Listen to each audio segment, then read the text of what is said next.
One ఇండియాకి ఇచ్చిన ఇంటర్వ్యూలో ఉప ముఖ్యమంత్రి పవన్ కళ్యాణ్ తన మనోగతాలు దాదాపు బయటపెట్టారు. కొన్ని నిదానంగా వివరంగా సాగింది. అందులో ఉన్న చాలా విషయాలు మనం ఇప్పటికి విన్నవే. మరి ముఖ్యంగా తిరుపతి లడ్డు ప్రసాదం దాని గురించి మీరు సహజంగా తీవ్ర విమర్శలు అవి ఇవి చేశారు. కానీ ఆ తిప్పి పంపిన నెయ్యి ఆ కంపెనీ నెయ్యి వాడలేదు అని ఎగ్జిక్యూటివ్ ఆఫీసర్ చెప్పాడు కదా అని అడిగినప్పుడు లేదు తను వచ్చాక వాడలేదు అనేది ఆయన ఉద్దేశం. కానీ తెలుగు ఇంగ్లీషు భాషలోకి మార్పులు వీటి వల్ల కొంచెం తేడా వస్తుంది, వాడామని ఆయన చెప్పారు అని. అంటే దీని మీద తేడా అంతా వచ్చేది. ఇందులో మళ్ళీ పవన్ కళ్యాణ్ కొంచెం లాంగ్వేజ్ గ్యాప్ అది, అంతేగాని వాడారు అని.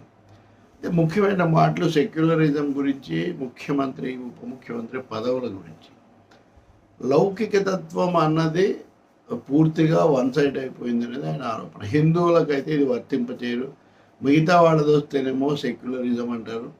మిగతా మతాల మీద ఏదైనా జరిగితే వెంటనే ఖండించేస్తారు. హిందువుల మీద జరిగితే నోరెత్తడానికి వీళ్ళకి భయం అని. ఎవరు భయపడుతున్నారండి? ఇరాన్లో జరిగిందండి, లేకపోతే తస్లీమా నస్రీన్ ఉదంతాన్ని, లేదంటే దేవబండ్ లాంటి వాళ్ళు యూపీలో వాళ్ళు చేసినవి ఎవరు హిందూ లేకపోతే ముస్లిం, క్రైస్తవ, సిక్కు, చాందస్థాన్ సిక్కు టెర్రరిజాన్ని ఖండించలేదా? ఇందిరాగాంధీ బలైపోయిందే సిక్కు ఉగ్రవాదానికి కదా, చాందస్థానికి కదా. కాబట్టి ఏదో హిందువులనే అంటున్నారు, ఒకరికే అంటున్నారు. ఎందుకని అటువంటి పదే అంటున్నారు? వాళ్ళని వాళ్ళకు నాయకుడిగా ముందుకు రావాలని ఆయన భావిస్తున్నారా? దానికి ఇప్పటికే ఆర్ఎస్ఎస్, బీజేపీ ఉన్నాయి కదా, వాళ్ళ తరఫున నేను మాట్లాడుతున్నారా? కానీ సాధారణ రాజకీయ నాయకుడు మాట్లాడిన దానికంటే ఎక్కువగా ఆయన ఈ కోణాన్ని పదే తీసుకొస్తున్నారు. ప్రకాష్ రాజును ఉద్దేశించి కూడా they are scared of talking about others. Nobody is scared. I think no religious fanaticism is spared by this secularist. ఇది బీజేపీ వాళ్ళు అంటుంటారు కోన సెక్యులరిస్టులు, లౌకికవాదులు అని. అంతేగాని నిజానికి లౌకికవాదులు అన్నాక అన్ని మతాల్లో జరిగే వాటిని ఖండిస్తారు వాళ్ళు.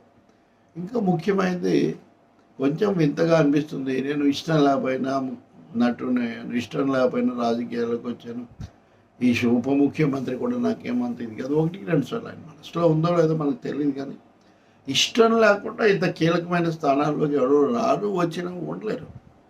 ఉదాహరణకు సినిమాలు నటించాలి కదండి, దానికోసం నెలల తరబడి పనిచేయాలి కదండి. ఇష్టం లేని వాళ్ళు ఎలా చేయగలుగుతారు జయప్రదంగా?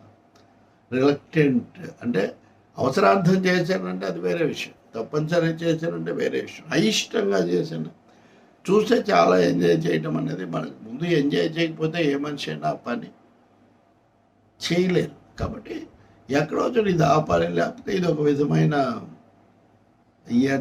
ఎట్లా ఉంటుంది అని అనుకునే ఒక పరిస్థితి వస్తుంది. ఉప ముఖ్యమంత్రి పదవి కూడా కోరుకుంటే రాలేదు. సరే, మీరు ముఖ్యమంత్రి అవుతారా, మీ పార్టీలోకి తీసుకుంటారా అది ఇది అంటే, చాలామందిని తీసుకుంటే ఎలా కంట్రోల్ చేయటము, ఎలా ఒక పద్ధతిలో పెట్టడం అనేది ఒక పెద్ద సమస్య. కానీ పెరగాలి కదా, ఇలాగే ఉన్నామని చెప్పాను. ముఖ్యమంత్రి కావటం అంటే నేను ఎప్పుడు ఏ పొజిషన్స్ కోరుకోలేదు. కానీ ఏదైనా ఆర్గానిక్గా రావాలంటే సహజ సిద్ధంగా దాని మార్గంలో అది రావాలి అని, అంటే ఒక విధంగా తన పార్టీని పెంచుకుంటారని, ముఖ్యమంత్రి పదవి కూడా సహజ సిద్ధంగా వస్తే తను తీసుకుంటారంటే ఆ కోవలో ఆయన ఆలోచిస్తున్నారు. ఏ భాషలో చెప్పినప్పటికీ చాలామందిని చేర్చుకోవడం ద్వారా పార్టీని పెంచుకోవడం, తనే ఒక ప్రధానమైన దీనిగా తయారు కావడం ఆయన టార్గెట్ లాగా స్పష్టంగా ఉంది. ఆ మాటకు వస్తే హిందుత్వ విషయాలు ఇంతగా మాట్లాడడం కూడా ఒక రాజకీయ వ్యూహమే అని చాలామంది భావిస్తున్నారు. కాబట్టి దానికోసం మతాల మధ్యలో కొంత వివాదం పెంచే విధంగా మాట్లాడటం, పదే అదే లేవనెత్తడం అవసరమా? ఆ విధంగా తన సార్వత్రిక యూనివర్సల్ అప్పీల్ ఆయన పోగొట్టుకుంటున్నాడేమో అనే ఒక అభిప్రాయం, విమర్శ కూడా చాలా ఉన్నాయి. తనంతన ఏదైనా చేసుకోవచ్చు, కానీ ఇతరులను, లౌకికవాదులు అనే వాళ్ళను, అది ప్రజాస్వామికవాదులను కూడా ఆరోపించడం, నిందించటం, వాళ్ళకి భయపడిపోయారు. ఎవరికి భయపడింది లేదు, లేకపోతే హిందువులనే అన్నది లేదు.